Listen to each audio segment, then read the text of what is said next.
Un diàleg que intentarà que coneguem una miqueta més totes dues tradicions espirituals, especialment en el nostre cas la més allunyada, que és la budista, però que en qualsevol cas espero i desitjo que, com també en Francesc Torralba també ha dit molts cops, per conèixer bé altres tradicions no cal tampoc en certa manera obsedir-se en les similituds, en les confluències a vegades forçades artificials, que està molt bé i que n'hi ha moltíssimes segur, però a vegades també cal posar èmfasi sense cap mena de complex en les diferències, perquè en les diferències aprenem tots.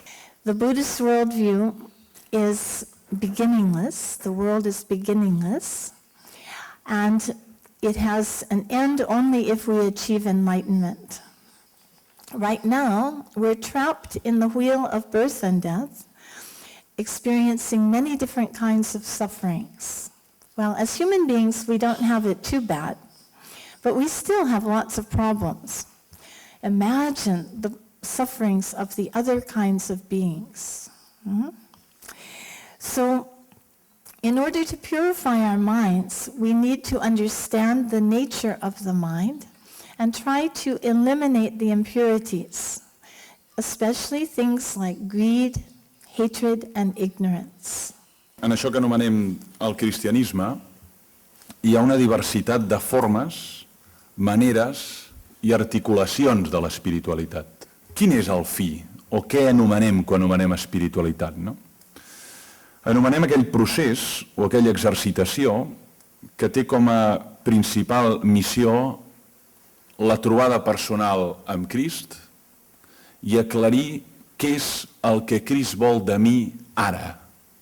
Jo entenc que l'espiritualitat cristiana té com a finalitat aquesta trobada personal amb el Crist i aquest despertament, per dir-ho amb la mateixa expressió que ha utilitzat la venerable Lama, d'aclarir què em crida a fer ara i aquí en el món. Occident en general i Tibet també s'han trobat a través d'un pont espiritual, que en aquest cas no eren els tibetans els que venien a casa nostra per condicions històriques, sinó que érem nosaltres, i ara no els anem a analitzar, els que anàvem cap allà. Escolti, fos un esperit missioner, m'és igual. El cas és que les primeres notícies, les primeres informacions, la primera gramàtica, el primer diccionari que ens arriba a nosaltres d'ells és a través, ho apunto només, a través d'aquest pont espiritual. Where do we stand in this cosmology? We are sentient beings. That means we have feelings, we have consciousness, and we continue to take rebirth according to our actions.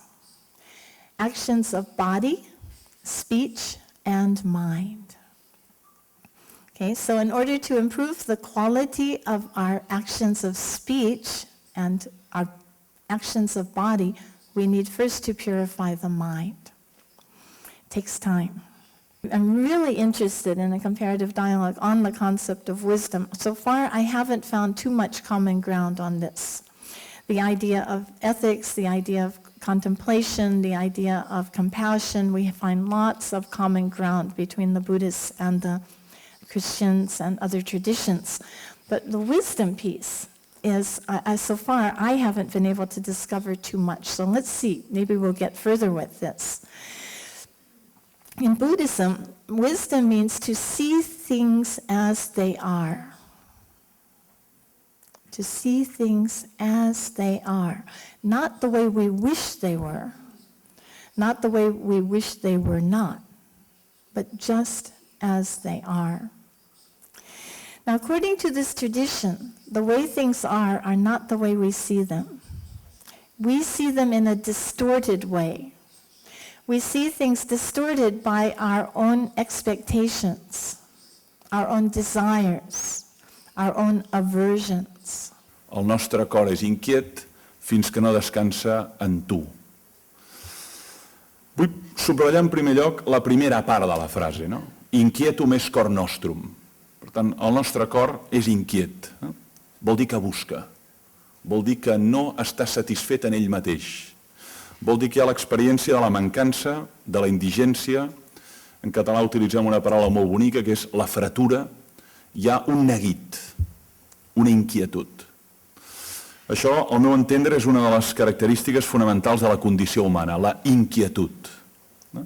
Més aviat, la quietud és l'horitzó d'arribada. La quietud és allò a què aspirem, però la inquietud és com ens trobem. Ens inquieta un munt de coses. I l'espiritualitat té com a finalitat assumir o avançar o progressar en processos d'aquietament. How do we do that? Well, they start out by recognizing that all living beings have been our loving relatives, our mothers, our fathers, our sisters, our brothers, our teachers, our students, our lovers, our partners. We've been related to each and every living being countless times.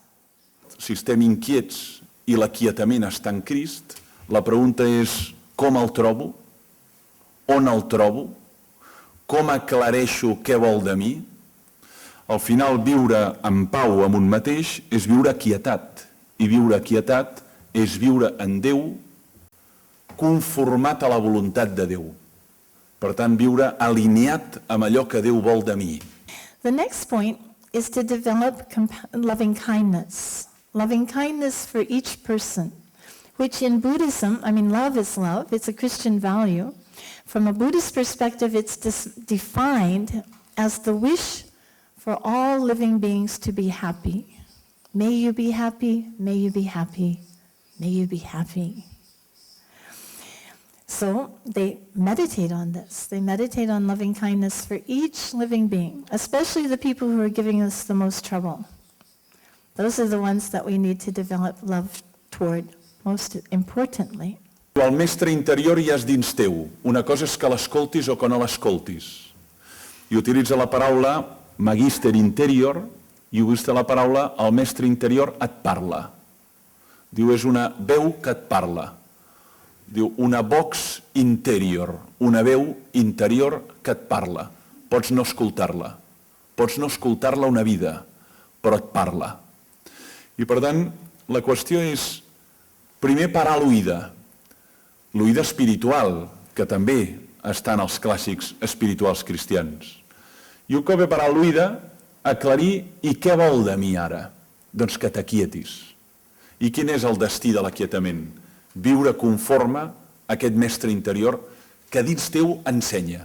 The next point is called the special thought. The special thought is, well, I wish all beings to be free from suffering. I wish all beings to be happy. But how is that going to happen? Who's going to do it? And then we think, oh dear, it's got to be me. Who else is going to do it? Right? Let there be peace and let it begin with me. Same concept. Aquest viure conforme a la voluntat de Déu et portarà a un descentrament del jo i a una obertura de l'altre. Aquesta seria la prova de verificació, diguem-ne. La manera com verifiquem si aquesta escolta verdaderament està en l'escolta a Déu o està en l'escolta d'una veu dins dels teus possibles veus mentals. No? I per tant és una veu que et portarà a obrir-te a l'altre, a donar-te a l'altre, a entregar-te a l'altre, a generar bé en l'altre.